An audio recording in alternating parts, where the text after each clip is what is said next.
the Mutual Studios in Washington, I'm Fulton Lewis, and that's the top of the news as it looks from here.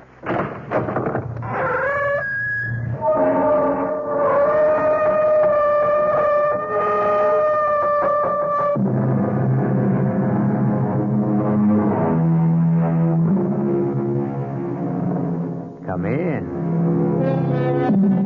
Welcome. I'm E.G. Marshall. Welcome to the sound of suspense. Welcome to the fear you can hear.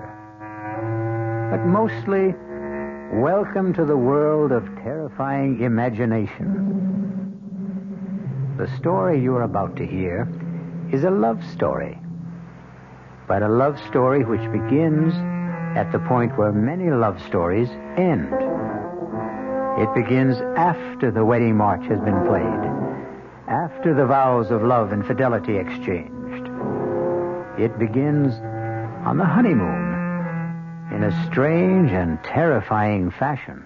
Don't come near me. Stay away from me, Dad. Susan, are you out of your head? I saw her picture. Do you hear me? I found her picture on our honeymoon.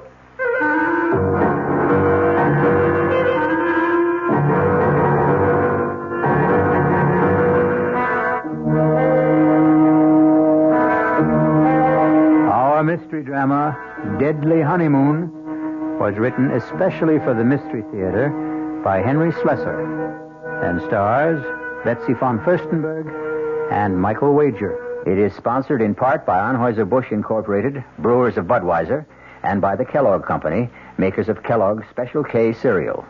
I'll return shortly with Act One.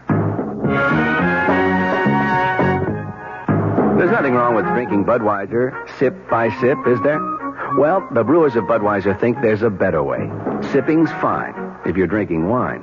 But Bud is the king of beers, a hearty drink. Look, rinse a 10 or 12-ounce glass with cold water. Then open a can or bottle of Bud and pour it right down the middle so it kicks up a good head of foam. Now, take a big drink and then swallow big. No sips. That's how it should be done. More taste, more beer drinking enjoyment. Thanks to exclusive Beechwood aging, Budweiser has a smoothness that lets it go down especially easy. Sure, it's an expensive way to brew beer, but brewing beer right does make a difference. That's why, when you say Budweiser, you've said it all. Anheuser-Busch, St. Louis. This is WOR New York, your station for Mystery Theater. Now, ShopRite does the can, selling ShopRite brand of vegetables and cans. For quality that you can trust, for tasty corn, asparagus, for peas and beans, and gourmet scenes, for beef that beat all other treats. The only vegetables that can compare at all with ShopRite brand of vegetables you feed yourself instead of picking off our shelf. Now's the time to shop at ShopRite Can Blast. Now's the time to stock up while the values last. Stock up on ShopRite soda. 12-ounce cans for 79 cents. Potatoes that will make the meal, and carrots that have big appeal. A succotash that makes a splash. Spinach that won't finish last. Now's the time to ask yourself, so why pay more? Now's the time to shop right now at ShopRite stores.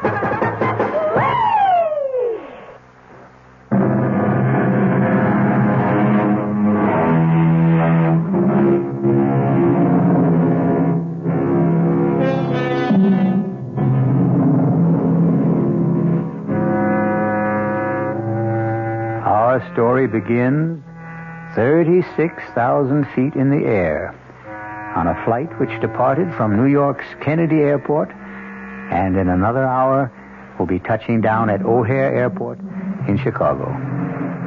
There are almost 100 passengers on this flight, but an observant stewardess is giving special attention to that handsome couple in seats 18A and 18B. Perhaps it's because all honeymooners have a special radiance. Are you sure you wouldn't like some more coffee? Oh, no, thanks. Not for me. I wouldn't mind a cup. Here you are. Thanks. Just ring if you need anything else. You'd think we were the only people on this flight. As far as I'm concerned, we are. Oh, Dan, I feel absolutely drunk with happiness.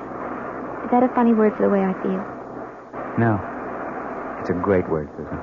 I was flying hours before we got on the plane. Oh, what time did you say we land in Chicago? About 2:30. Is it far from the airport to the hotel? Oh, actually, it's only about a half an hour from O'Hare to downtown. About 16 miles. Still, I don't think we'll have time to make Evanston today, do you? Well, it might be better to go in the morning. You can call your aunt from the hotel. Dan, you sure you don't mind going to Evanston? I mean, I just couldn't possibly be a few miles away and not see Aunt Clara. Besides, I want to show off my new husband to somebody, and she's all the family I have. Was she your mother's sister? No, my father's. She came east when my parents were killed in that crash. Stayed with me for a month or so. That was about the most that either one of us could stand. She sounds like a holy terror. Oh, no, she's just crotchety, that's all. But she'll only be more crotchety if she learns that I passed through Chicago and didn't even stop by.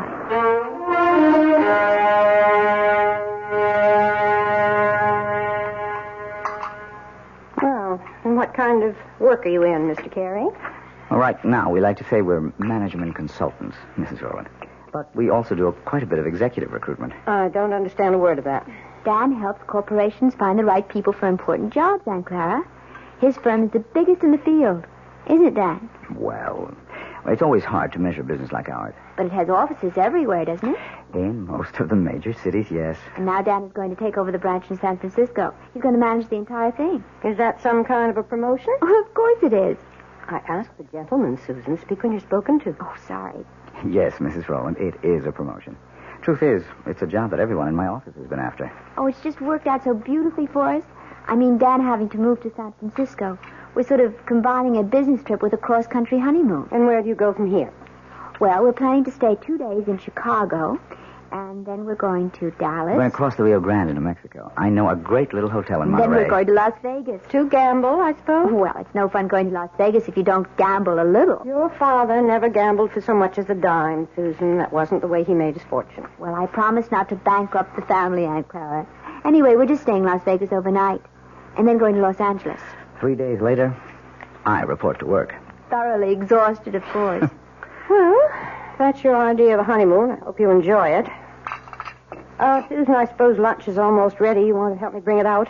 Oh, yes, of course. Kitchen's this way in case you've forgotten. The truth is, I have. I'm glad to be able to talk to you alone for a minute, Susan. Did you like Dan, Aunt Clara?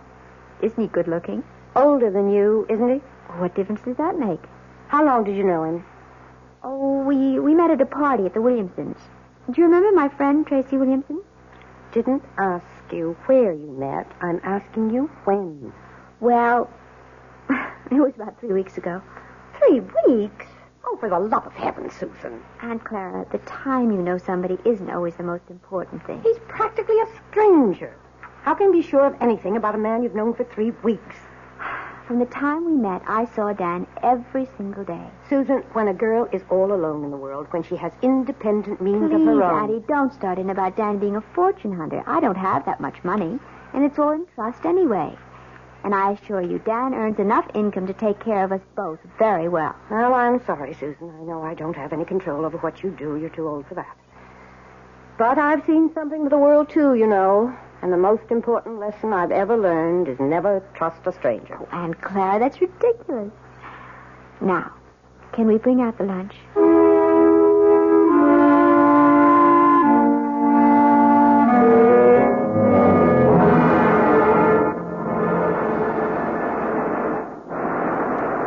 I don't know. I just have the feeling that Chicago wasn't all you expected it to be. Well, we weren't there very long, Dan. And don't forget, we spent half the time with your business associates. Oh, honey, I am sorry about that. I suppose I never should have called Bill Kincaid to say we're in town. Should have known he'd insist on getting together. Oh, it wasn't that bad. I just didn't know what he was talking about half the time. All those office politics. Yes. Well, Bill loves to gossip. But you can see what I mean about the San Francisco job. Everybody in the company wanted it. They'll never get over resenting me for being picked. But I am sorry if you were bored. It's all right, Dan, really. After all, I inflicted Aunt Clara on you. She was okay. Well, I know you didn't find her very friendly. Well, why should she be? I think she's a very protective type. Anybody you married would get her jaundiced eye. Yes, I suppose that's true enough.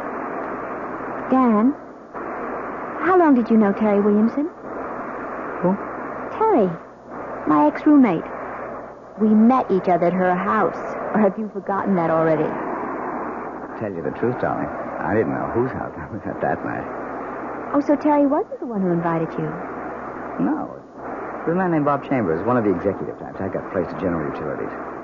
Don't ask me who invited him, because I don't know. I see. So it was all sort of roundabout. What's the difference? Still turned out to be the best party I ever attended. Yeah. Hey, something the matter? Oh, no, of course not. Nothing at all.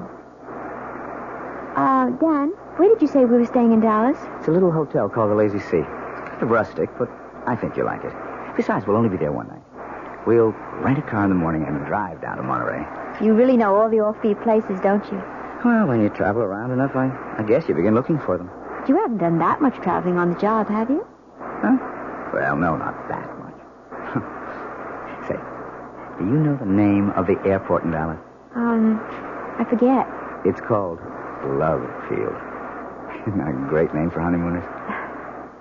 Yes.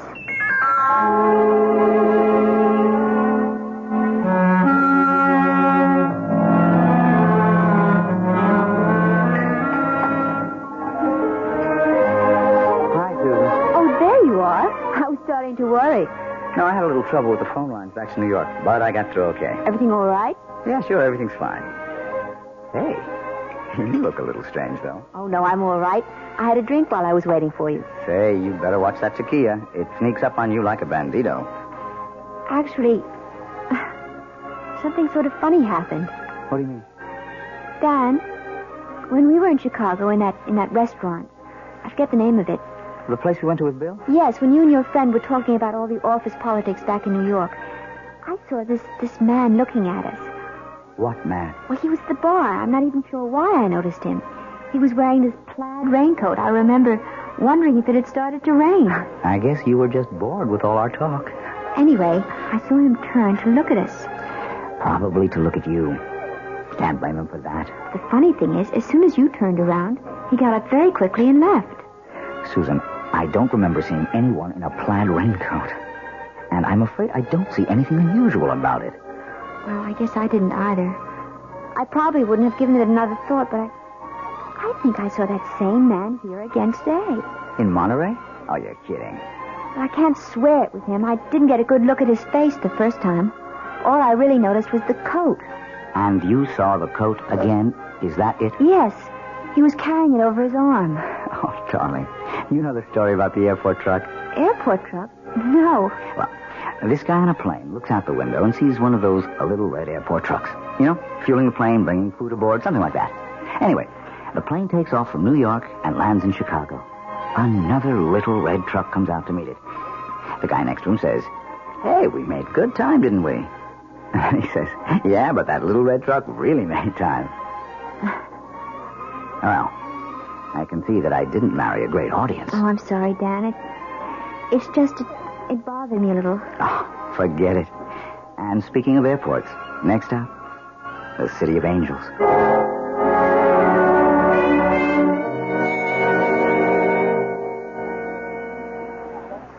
Let's see. I wonder if they have this week's digest. Oh, I see it. Excuse me. Yes? You're Mrs. Daniel Carey, aren't you? Why, yes, I am. Do I know you? No, Mrs. Carey, but I know you. Saw your husband leaving the hotel about half an hour ago. Were you planning on meeting him? Wait a minute. I've seen you before. Have you? You're the man with the coat, the plaid raincoat. Well, you happen to be right. I do own a plaid raincoat, but with this nice sunny weather... Excuse me. Look, Mrs. Carey, I know it seems as if I'm following. Yes, it does. Well, okay, it's true. But I've had a reason. Such as? could we talk about it someplace? There's a coffee shop in the hotel. I'm sorry. I don't even know who you are. Maybe it would help if I introduced myself. My name is Harrington, Lieutenant Gale Harrington, attached to New York City Police Department. Police? That's right, Mrs. Carey. So you see, what I have to discuss with you is police business. But what have I done? It's nothing you've done. It concerns your husband and what he might do.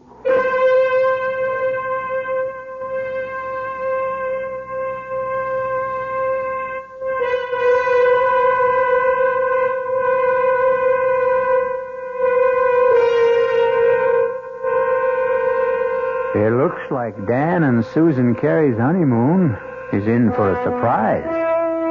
Or perhaps more than one. Maybe Susan will soon wonder if her Aunt Clara wasn't right about a number of things, including her cynical advice about trusting no strangers. We'll find out about the new stranger in Susan's life when I return shortly with Act 2. And now another tale of the ball and chain.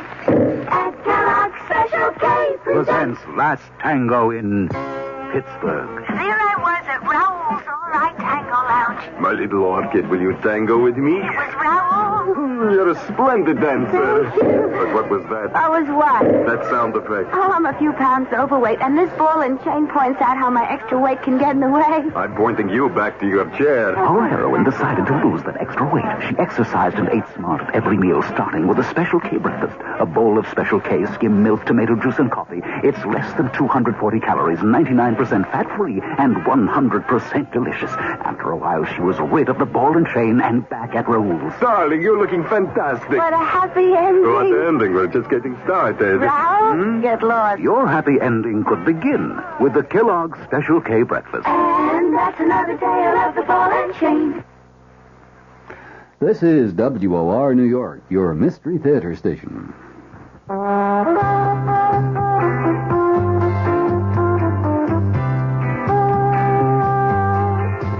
No matter what you're saving for, that's what Suburban Savings for Suburban.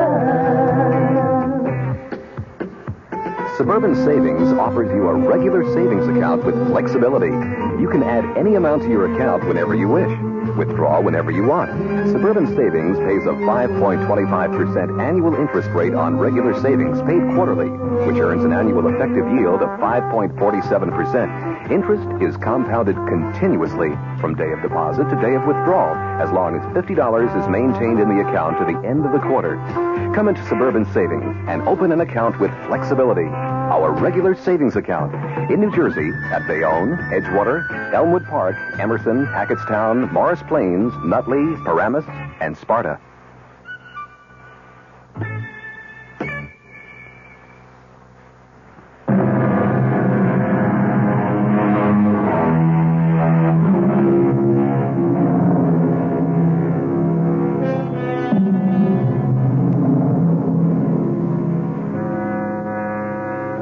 In the pleasant, cheerful atmosphere of a coffee shop in a large Los Angeles hotel, newlywed Susan Carey finds herself facing a man she has never seen before. A man whose solemn eyes look at her over a steaming cup of coffee and seem to warn her of nightmares to come. But so far, Lieutenant Gale Harrington of the New York Police Department is merely asking questions. How long have you been married now? Only about 10 days. Was it a long engagement? Did you know your husband for some time before? No, not very long. Well, could you be more specific? How long ago did you meet him? And where? Well, it's a month now. Just about that. A month? Then you really don't know much about him, do you? Oh, you and Aunt Clara. Beg pardon? Lieutenant, will you please tell me what this is about? Has my husband committed some crime? Is that what you're implying? Oh, I didn't say that, Mrs. Carey.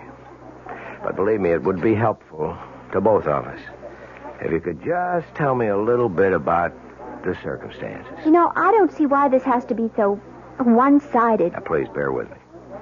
All right. I met Dan at a party at a friend's house about a month ago. We talked a lot. We liked each other. We started dating. I saw him every single day. What business did he tell you was in? You make it sound as if he lied to me. No, I didn't mean to do that. He's a management consultant. I know he is. He's just gotten a very important job in San Francisco, head of the entire office. We're going there tomorrow. So that was the purpose of the trip? Yes. But since you've been married 10 days, I gather it's a honeymoon as well. Well, naturally it is. Yes, naturally. Lieutenant. Miss Carey, do you know if your husband was ever married before? Married? No. Are you really certain? It's police business. But tell me that Dan's a bigamist or something? No, Mrs. Carey, certainly not that. Then what is it? I'm going to tell you, but you have to understand one thing. Now, I am not assigned to this case anymore. My interest is strictly unofficial. I may be completely mistaken, but you're the only one who can prove it one way or another. Prove what? About whether your husband ever called himself Don Crawford. And once, 4 years ago, David Chase. See? All the same initials, like Dan Carey. You are saying he's a criminal? Not just a criminal, Mrs. Carey. A wife killer. You're crazy. I hope so. Believe me, I do. Let me start at the beginning. If you still think I'm crazy by the time I'm finished, I'll be happy to buy you that coffee and go on my way. But if you think I'm not, if you have any doubts, then I want you to tell me so and let me help you. All right. Go on. I know you're wrong, but go on. I first heard of Don Crawford back in 1965 when I was attached to the homicide detail in the Los Angeles PD. Mrs. Crawford was the former Edith Burbank. She was the youngest daughter of a wealthy family in Baltimore. Only when I saw her, she was never going to enjoy her money anymore. She was dead. Her throat had been cut by one of those, quote, mysterious intruders, unquote, that the papers like to write about. Her husband, Don, was broken-hearted, naturally. They'd only been married 4 weeks. But her death also made him some money. Not a fortune, really. There was a mix-up about her will, and he ended up with nothing but a handsome payoff from the family. Mrs. Carey, you okay? I can't believe I'm sitting here listening to this. I won't be long, I promise.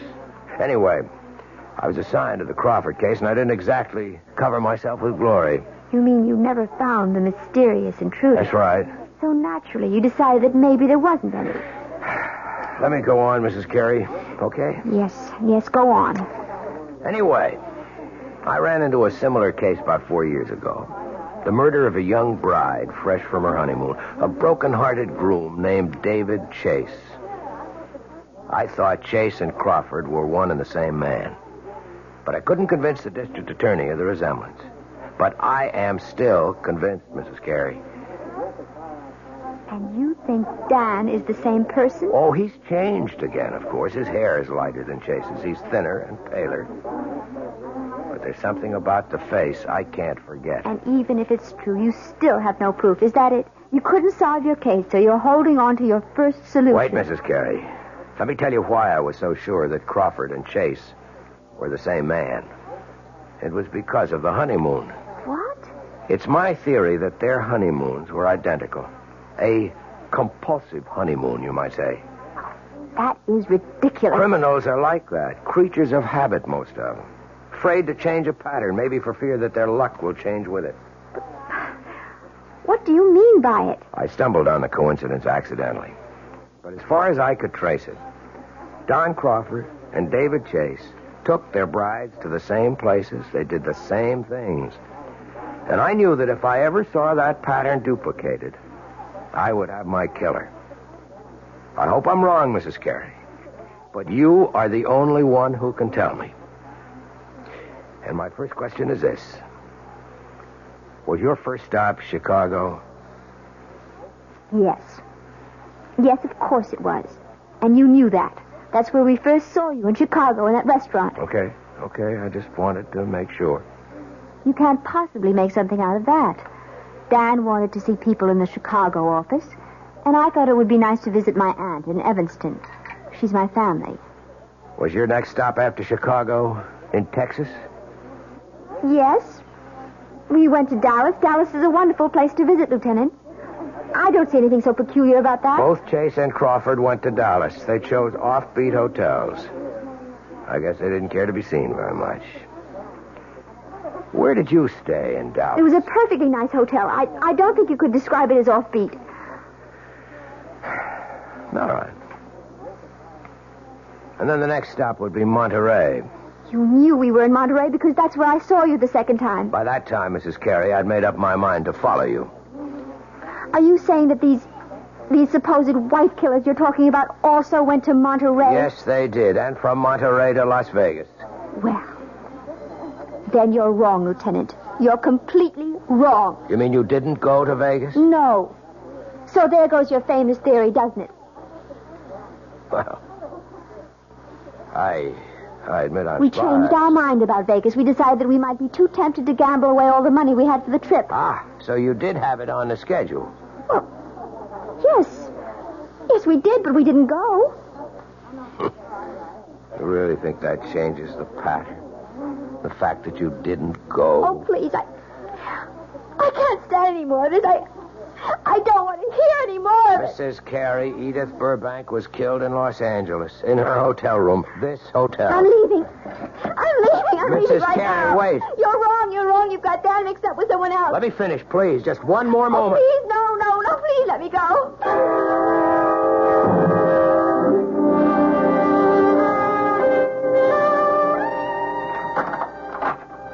Well, there you are. Oh. I didn't realize that you were back already. Yeah. I told you I wouldn't be gone more than half an hour. I thought you'd be in the room. I went downstairs to get a magazine. Didn't they have any? Well, I guess I forgot to buy one. I got to looking in the windows of the dress shops, and I forgot my original purpose completely. Susan, are you okay?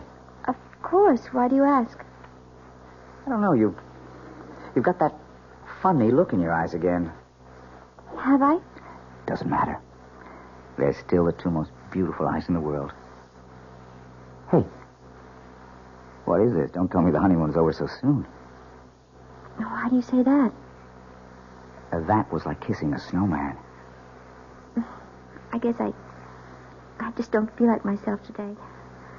I think maybe... all this traveling has worn me down a little. Oh, I'm sorry. Well, we don't have much further to go. Just one more plane trip to San Francisco. Yes. Look, maybe you'd rather not go out tonight.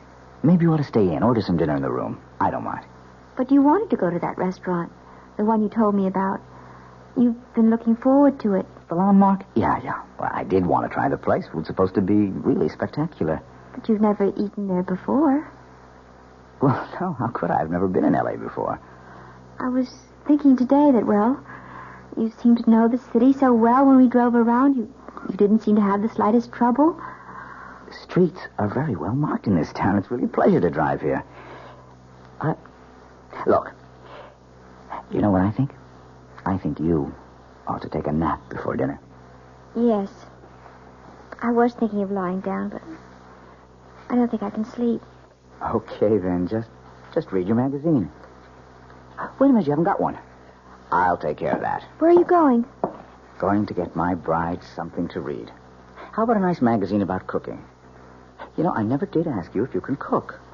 Just get me a news magazine of some kind, all right? Uh-huh, the brainy type. I should have known. See you in 10 minutes. I'll take the key so you won't have to get up. Yes. All right. Oh, dear God. It can't be true. There just can't be any truth to what that man said. He's made a mistake. Terrible mistake. Dan's luggage. His initials, D.C. Oh, but anyone could have those initials. Anyone. I wonder if it's open. Oh, for heaven's sake, what am I doing? Searching my husband's luggage like some kind of hotel thief. No, I won't do it. I won't. not going to believe any of it. I won't.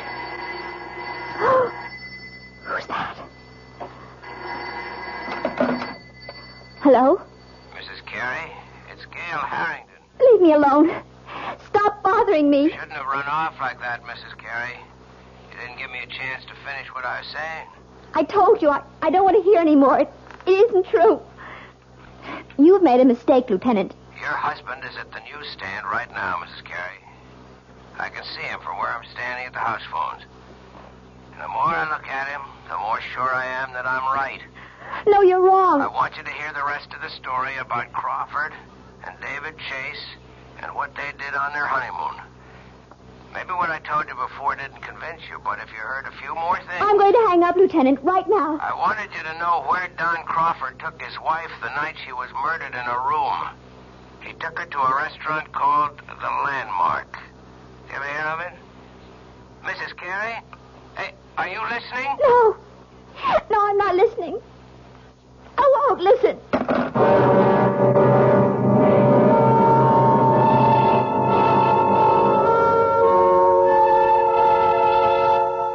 And so Susan Carey seems to have a date at the Landmark restaurant in Los Angeles with her loving husband, Dan.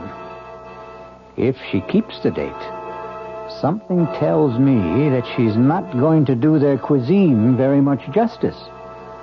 Because one needs peace of mind to enjoy good food. Fear affects the salivary glands, and terror ruins the taste buds. I'll be back shortly with Act 3. I'm Himan Brown, producer of Radio Mystery Theater, and I'm most enthusiastic about this new adventure in modern radio. Here's what listeners are telling us. Your program was absolutely great. Don't oil the door. Or again, you've got yourself a winning show. We'd like your reactions, too. Right now, we're in the last week of our drawing for 50 prizes a week. 2 AM/FM stereo phonos, 2 travel clock radios, and 46 anthologies of modern suspense. Just mail your name and address, and you're eligible, to Mystery Theater, Box 50, Radio City Station, New York, 10019. That's Box 50, Radio City Station, New York, 10019. Entries must be postmarked no later than Saturday, January 26th. Offer good everywhere unless locally prohibited. This is WOR New York, your Mystery Theater station. An invitation. This is Peter Roberts. Join us Sunday morning, 8:15 to 10 here on WOR for Rambling with Roberts. 2 hours of music, specially selected for Sunday morning listening pleasure, along with bits of weather information, news headlines, bits of trivia, such as the fact that a man from Onowa, Iowa, received a patent for what he called Eskimo pie, which was ice cream coated with chocolate. It all happened in 1922. It may not seem like very much in the way of history, but it does take place, these little bits of trivia and information, on Rambling with Roberts. So, of a Sunday morning, make a note. 8:15 to 10, right here at 710 on your dial, come Rambling with Roberts. You don't have to give us an RSVP. Just be on hand. Thank you.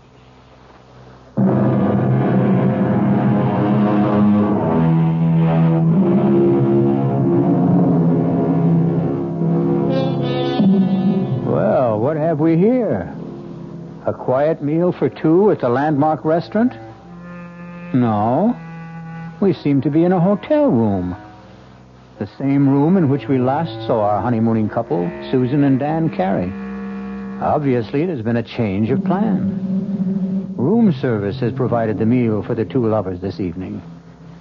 Can it be that Susan Carey has decided that if there is a pattern, it must be broken? Have some more wine, honey? No. I really don't think I want any. Hey, come on. You know what this bottle cost? You shouldn't have been so extravagant. Uh-oh.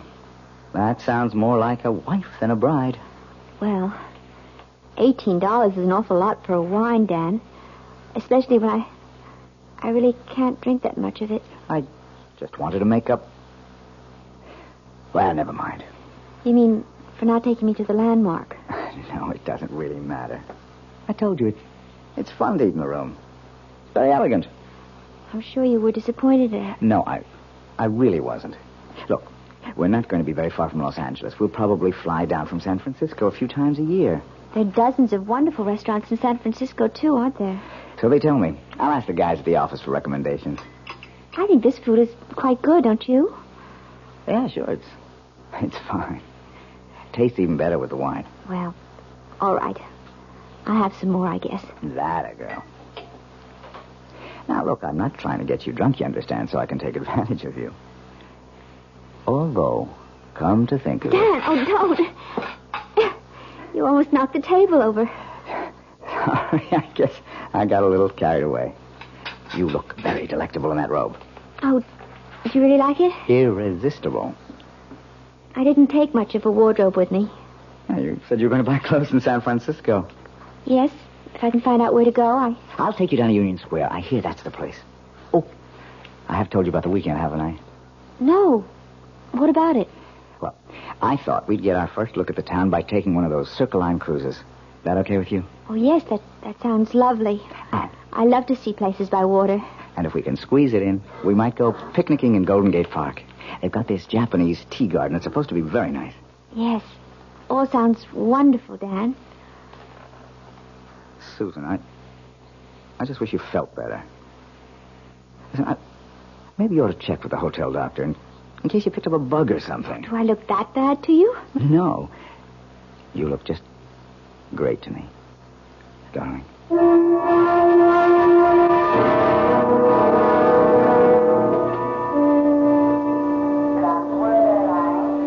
Yeah, I think that'd be a good idea, honey. Reserve the car ahead of time. Then we can pick it up right away in San Francisco. Whatever you think, Dan. You wait right here. I'll go over to the counter. It's all right. Be back in 10 minutes. All right, Dan.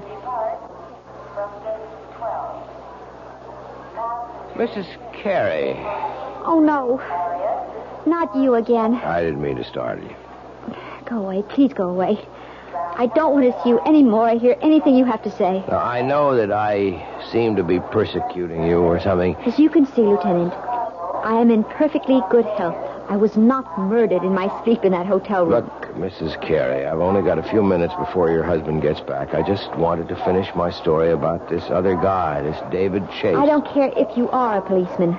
I'll call someone and have you arrested for bothering me. David Chase's wife didn't get killed in Los Angeles. She died in San Francisco. Where? In a hotel room? No, not there. But they stayed at the San Remo. Is that where you're staying? Yes, but millions of people do. No, there wasn't any mysterious intruder this time. In fact, Mrs. Chase's death was listed officially as an accident. She had a little too much to drink at dinner, and her feet got tangled up on top of a very steep hill. The fall broke her neck. It was her very first day in San Francisco. She and her husband had quite a day, too. They took one of those boat cruises to see the city. Then they went to Golden Gate Park, to the Japanese tea garden. Miss Carey, are you okay? No. No, I'm not okay. How could I be? That night they went to a restaurant called the Vendome. That's where the lady drank too much, at least according to her husband. Oh, dear God. Listen, Mrs. Carey, I can't follow you anymore. I've got a job to get back to. I want you to take this. Gun. Quiet. Don't draw anyone's attention to us. Just take it. If I'm wrong and you don't need it, fine. Just throw it away. No, I don't want I it. cannot have you on my conscience, don't you understand? All right. Yes, all right. I'll take it. I still say you're wrong. I hope so. But I don't think I am.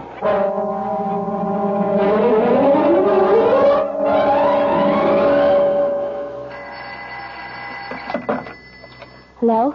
Mrs. Carey? Yes? This is the message desk. Your husband left a message here for you at 4 o'clock. Oh, I've been out until now. Would you like me to read it to you? Yes, please. It says, we'll be at the office until 6. Should be there no later than 6:30. Love, Dan. Oh, yes. Thank you very much. Welcome. Bye. Bye.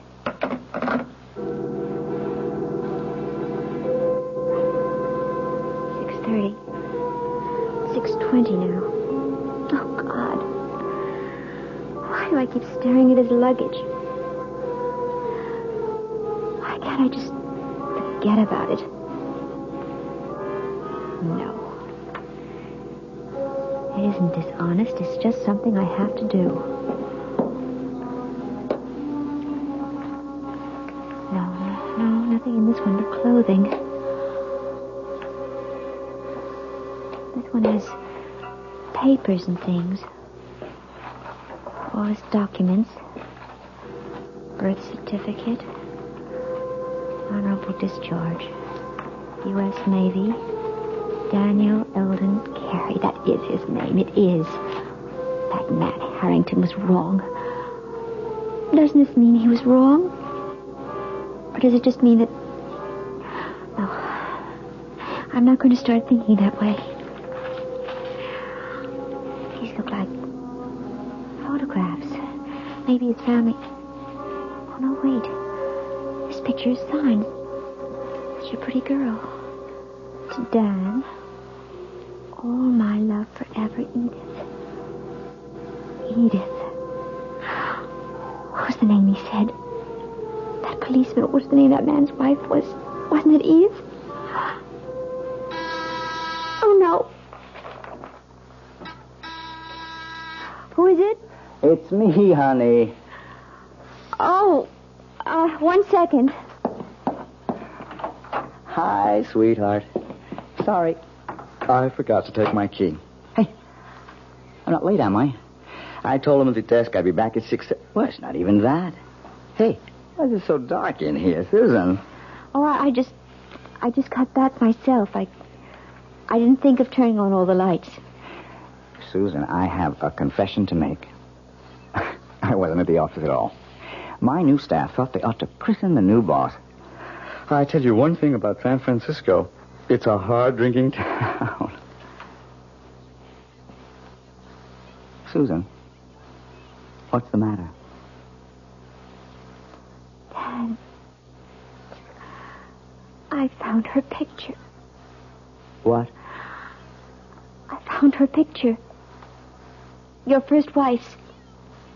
What are you talking about? I was never married. Then what's her picture doing in your luggage? Hey, what's going on here? You must be drunker Look than I am. near me. Stay away from me, Dan. Susan, are you out of your head? I saw her picture. Do you hear me? I found her picture. On our honeymoon. Now, wait a minute. Do you mean Edith? I know all about her. Yes, and about the other one. She drank too much, too, didn't she? She was drunk, too. Now, look, will you calm down? Is that what you were planning to do tonight? Get me drunk? At the restaurant? You were going to take me out to dinner tonight, weren't you? Of course I was. I asked one of the guys at the... Now, I can tell you the restaurant he picked. Do you want me to tell you the name of the restaurant, Dan? It's the Von Dome, isn't it? What? Oh, yes.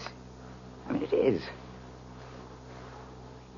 How did you know that? Because I know it all. I know everything. Oh! No, don't come here. I'll call the police. Now, Susan, look. I don't know what the trouble is, but you've got to be sick. You need help. No, don't come any closer. You've been acting funny ever since we left Chicago. I warn you. Look. My God. I've got a gun. Susan, put that down. I'm not going to end up like them. Give me that thing, Susan. Don't. Oh, don't, Susan. Susan. I don't want to shoot you.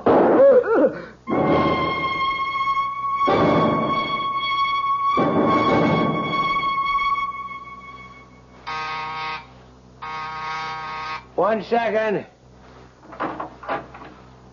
Wow. Mr. Harvey? Mrs. Carey, I didn't know that you were... Look, let me just get a shirt on. I was just shaving. I'm sure you're surprised to see me, aren't you? Yeah, I am. I didn't expect that you'd... what brings you back to L.A.? I'm sure you know, Mr. Harvey. That is the right name, isn't it? Not Harrington? I guess that means you know all about my little joke. The gun wasn't a joke, was it? The gun was real. Now, look, I can tell you're upset, but I didn't mean any harm. I mean, I like Dan. I really do. You despised my husband, Mr. Harvey. Why don't you admit it? You hated the fact that he got the job you wanted in San Francisco. and all you got was an assistant manager's job in Chicago. You are wrong. I just thought it'd be a good gag, a good joke on Danny boy. Yes, I've heard about your reputation. The great practical joker. You thought of a great one this time. Yeah, but that's all it was. You gave Dan the itinerary for our honeymoon trip. You were just being helpful, of course. You gave him all the names and places, all the benefit of your traveling experience. That was the gag. See, I thought if Dan took you to all the places I listed for him... You even knew about Edith, the girl he was once engaged to, the one who died. She became his murder victim in your little fantasy. What did you think would happen, Mr. Harvey? Did I get frightened enough to kill Dan so that you might get the job he took away from you? Listen, is Dan all right? I thought you might want this back, Mr. Harvey. Your gun. Oh, now, wait a minute. Don't do anything stupid. Oh, you don't have to worry. I found out that I'm a terrible shot. Then Dan's alive? See for yourself. Hello, Marty. Dan! Thank heavens you're okay. Look, Dan, I didn't mean for anything serious to happen. See the bandage, Marty? Just a flesh wound in my arm. I'll be okay. I'm glad to hear it, Danny. Honest, I am. Mm-hmm. But I am learning to use my left arm, though. Wait a minute. Oh, no, don't, please. I didn't mean it. Don't hit me again. Relax, Marty. I've got better things to do. I've got a honeymoon to finish. Although with any luck, it'll never end.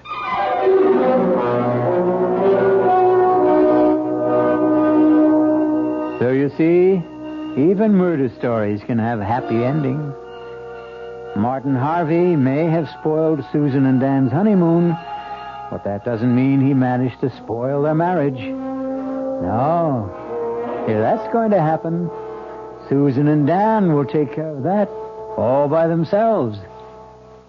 I'll be back shortly. Hello, this is Joe Franklin.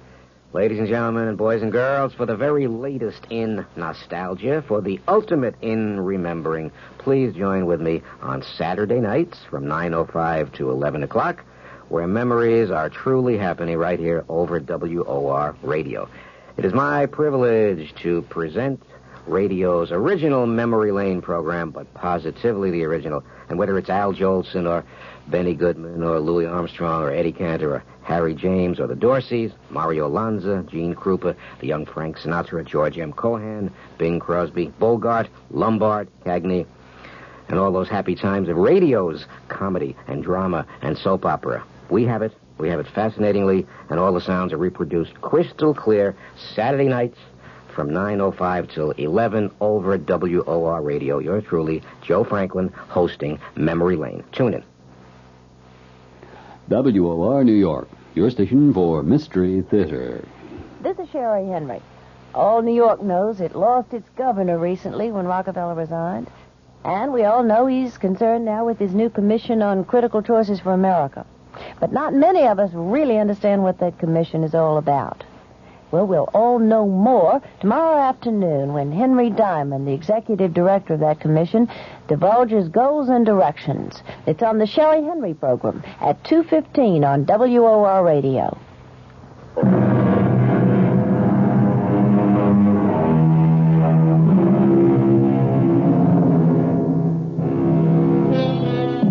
A purist might claim that the story you have just heard isn't a murder story, since no one was actually killed. The murders which took place were all in the imagination of Martin Harvey, who passed them on to the mind of Susan Carey. But it's a good demonstration of the point we've tried to make all along, that the most terrifying crimes can happen within the theater of the mind. Our cast included Betsy von Furstenberg, Michael Wager, Elspeth Eric, and Mason Adams. The entire production was under the direction of Himan Brown. Now, a preview of our next tale. What are you thinking about, child? The day you said it was bad luck for us to see each other before the wedding. Nobody believes those old wives' tales. Nobody believes so many things that are outside the ordinary. Did you see Michael's body after? Don't talk about that, lass. I know they said the horse trampled him. I asked Dr. Ferguson about the hooves, and he wouldn't tell me. You'd tell me, wouldn't you, Jeannie? Oh, tell you what? Were they like horseshoes, or were they cleft in two? Were they cloven hooves? In the name of God, what are you saying? I'm not speaking of God. I'm speaking of the devil. This is E.G. Marshall inviting you to return to our Mystery Theater for another adventure in the macabre. Until next time, pleasant dreams.